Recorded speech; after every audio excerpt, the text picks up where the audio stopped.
पुरा में है और आरएस पुरा का ये जो जितने भी विलेज हैं सुचेतगढ़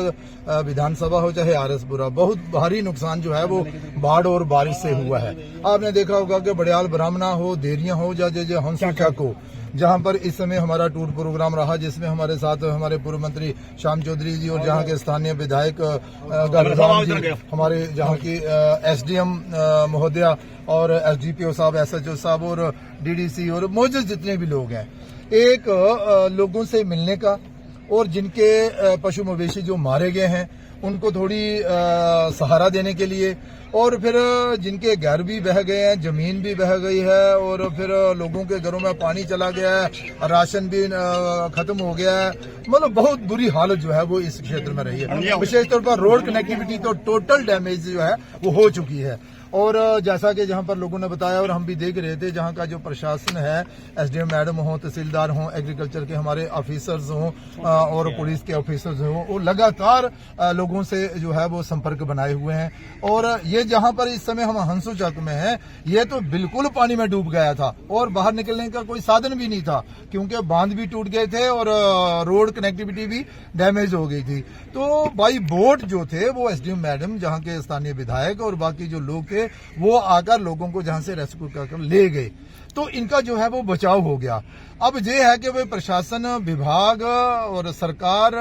सब मिलके काम कर रहे हैं ताकि लोगों को जल्द से जल्द इमीडिएट जो राहत देनी है उस राहत को उन तक पहुंचाया जाए। लोगों को इस परेशानी से निजात दिलाने के लिए कार्य जो है वो हो रहा है। लोगों की जो विशेष तौर पर प्रायोरिटी में काम है, वो चाहते हैं कि कनेक्टिविटी बहाल हो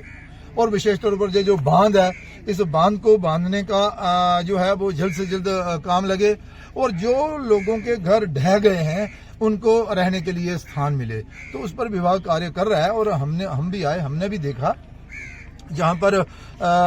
बहुत परेशानियों का सामना लोगों को करना पड़ा। आने वाले दिनों में इनको पूरी सहायता मिले उसके लिए हम प्रयास करेंगे। इसका आकलन करके एसडीएम मैडम और बाकी ऑफिसर जो हैं वो जिला प्रशासन तक पहुंचाएंगे और उसके बाद फिर ऊपर थोड़े दिनों में ही केंद्र से भी हमारे जो आदरणीय गृह मंत्री हैं, रक्षा मंत्री हैं या दूसरे जो हैं आदरणीय, वो पहुंचेंगे और देश के प्रधानमंत्री नरेंद्र मोदी जी ने और अमित शाह जी गृह मंत्री जी ने ये भरोसा दिलाया है जम्मू कश्मीर सरकार को और जहां के जो उपराज्यपाल मनोज सिन्हा जी हैं कि भाई इस प्राकृतिक आपदा से निजात पाने के लिए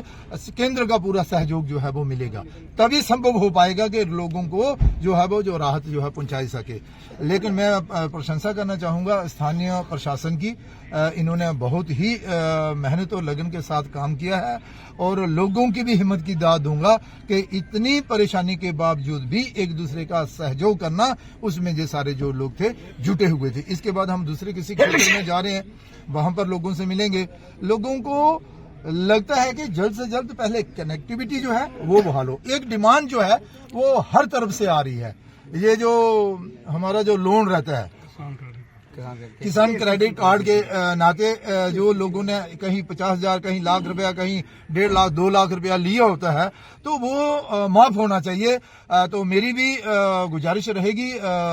जम्मू कश्मीर सरकार से भी और केंद्र सरकार से भी कि भाई लोगों का ये जो लोन है किसान क्रेडिट कार्ड के नाते जो उन्होंने लिया है उसे जो है वो माफ किया जाए, ताकि एक राहत जो है उन किसानों को मिले जिनकी जमीन जो है वो तबाह हो चुकी है, फसल बर्बाद हो चुकी है। कई सालों तक अब ये जमीन जो है वो खेती के योग्य नहीं रहेगी, क्योंकि जहां पर सिल्ट आ गई है, रेत आ गया, बजरी आ गई है, पत्थर आ गई है, पूरा का पूरा दरिया इस तरफ बह गया था, तो कई साल लगेंगे। एक और मैं आपके माध्यम से प्रशासन से भी ये गुजारिश और केंद्र अपनी जम्मू कश्मीर सरकार से कहना चाहता हूं, ये जो माइनिंग डिपार्टमेंट है और विशेष तौर पर जहां खेतों में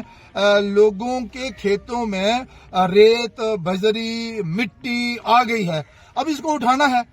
और ये बहुत मुश्किल काम है। मेरा ये मानना है और लोगों का भी कहना है कि ये इजाजत किसान को देनी चाहिए कि किसान जो है वो स्वयं इस मिट्टी को उठाए, रेत बजरी जो भी है उठाए और अपनी खेती को खेती योग्य बनाए। इसके लिए इजाजत जो है वो जम्मू कश्मीर सरकार को देनी चाहिए। इससे भी बहुत बड़ी राहत जो है वो किसानों को मिलेगी, अन्यथा कई साल लग जाएंगे, ये जमीन जो है वो खेती के योग्य नहीं हो पाएगी जब तक हम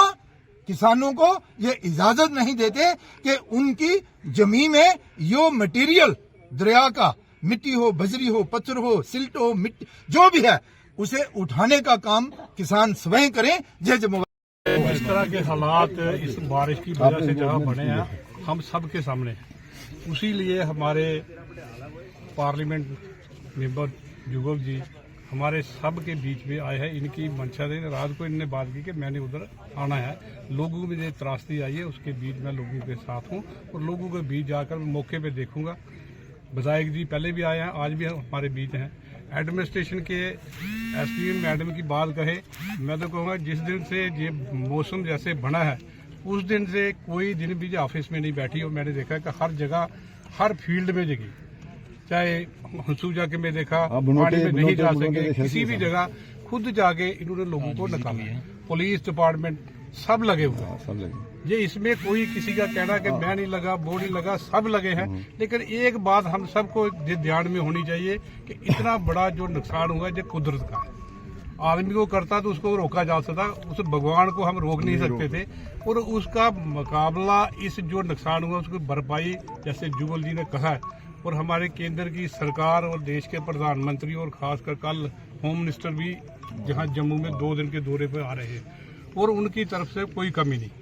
तो चीफ मिनिस्टर को भी उन्होंने आश्वासन दिया है, उपराज्यपाल को भी आश्वासन दिया है और ये जो बातें मेंबर पार्लियामेंट जुगल जी ने कही, माननीय जुगल किशोर शर्मा जी, वो जो ये बारिश की वजह से और तूफान की वजह से यहाँ जो नुकसान हुआ है पूरे एरिया में और ख़ासकर सुचेतगढ़ एरिया में, तो उसका जायज़ा लेने के लिए आए हैं और इन्होंने खुद अपनी आंखों से देखा है। काफ़ी यहाँ नुकसान हुआ है, खासकर बड़ियाल ब्राह्मणा में रोड भी बह गए हैं, फसल सारी तबाह हो गई है और भी बिजली का भी नुकसान हुआ है। तो इन सब चीज़ों का उन्होंने खुद संज्ञान लिया है